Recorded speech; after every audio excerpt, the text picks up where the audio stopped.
नमस्कार मित्रांनो, आपल्या सर्वांचं पुन्हा एकदा आपल्या YouTube चॅनलवर मनापासून स्वागत आहे। आजचा व्हिडिओ खूप खास आहे। आज आपण आपल्या शेतामध्ये अर्धा एकर क्षेत्रात मूग पेरणी करत आहोत। सकाळपासूनची संपूर्ण तयारी, ट्रॅक्टरमध्ये बियाणे भरणे, मशीनची सेटिंग, प्रत्यक्ष पेरणी आणि शेवटी पूर्ण शेत कसं दिसतं, हे सगळं तुम्हाला या व्हिडिओमध्ये दाखवणार आहे। त्यामुळे हा व्हिडिओ शेवटपर्यंत नक्की पहा।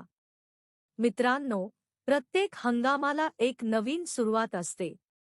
आज आपल्या शेतासाठीही तसाच एक महत्त्वाचा दिवस आहे।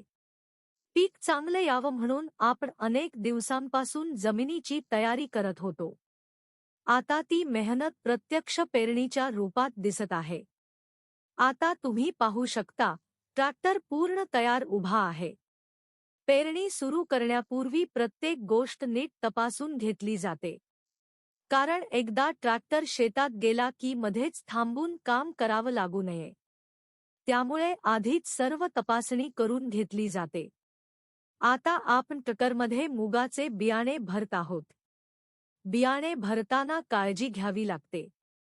बियाणे वाया जाऊ नये आणि मशीनमध्ये व्यवस्थित जावं यासाठी शांतपणे हे काम करावं लागतं।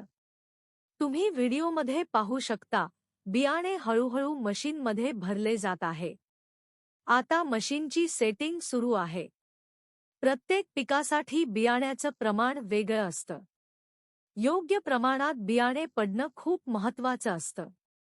जास्त पडले तर झाडांची गर्दी होते आणि कमी पडले तर उत्पादन कमी होऊ शकतं। त्यामुळे ही सेटिंग खूप महत्त्वाची असते। चला मित्रांनो, आता प्रत्यक्ष पेरणीला सुरुवात झाली आहे। ट्रॅक्टर हळूहळू पुढे जात आहे आणि मागे मशीन मुगाची पेरणी करत आहे। ट्रॅक्टर सरळ चालला की ओळीही सरळ तयार होतात। पुढे निंदणी, फवारणी आणि काढणी करताना याचा मोठा फायदा होतो। सध्या आपण अर्धा एकर क्षेत्रामध्ये पेरणी करत आहोत। आकाराने क्षेत्र लहान वाटलं तरी प्रत्येक गुंठा शेतकऱ्यासाठी महत्त्वाचा असतो। प्रत्येक ओळीत भविष्यातील उत्पादन दडलेलं असतं। मित्रांनो, शेतीमध्ये घाई करून चालत नाही। प्रत्येक काम संयमाने करावं लागतं। आज पेरणी झाली म्हणून उद्या पीक येणार नाही।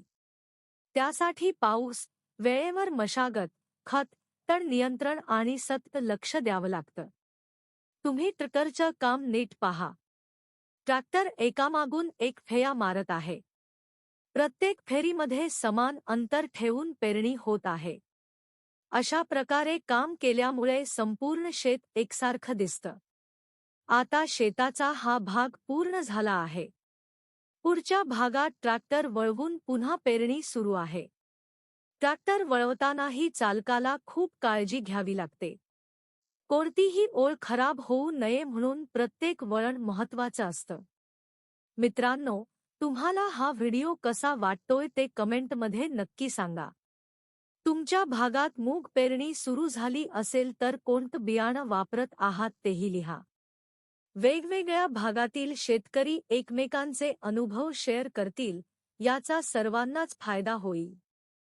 आता पेरणी जवळपास पूर्ण झाली आहे। संपूर्ण शेतात एकसारख्या ओळी दिसत आहेत। अशा क्षणी शेतकऱ्याला वेगळाच आनंद मिळतो। अनेक दिवसांची तयारी आणि मेहनत आज प्रत्यक्षात उतरलेली दिसते। आता पुढचं काम म्हणजे पावसाची वाट पाहायची। वेळेवर पाऊस झाला तर काही दिवसांतच हिरवीगार उगवण दिसायला लागेल।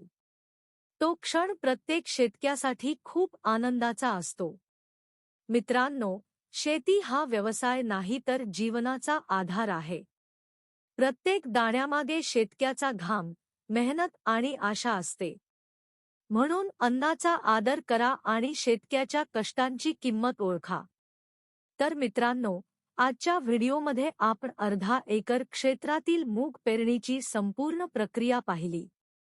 व्हिडिओ आवडला असेल तर लाईक करा, आपल्या शेतकरी मित्रांसोबत शेअर करा आणि अशाच शेतीविषयक व्हिडिओंसाठी आपल्या चॅनलला सबस्क्राईब करायला विसरू नका। पुढच्या व्हिडिओमध्ये या पिकाची उगवण, वाढ आणि पुढील कामही तुम्हाला दाखवणार आहोत. तोपर्यंत स्वतःची आणि आपल्या शेताची काळजी घ्या.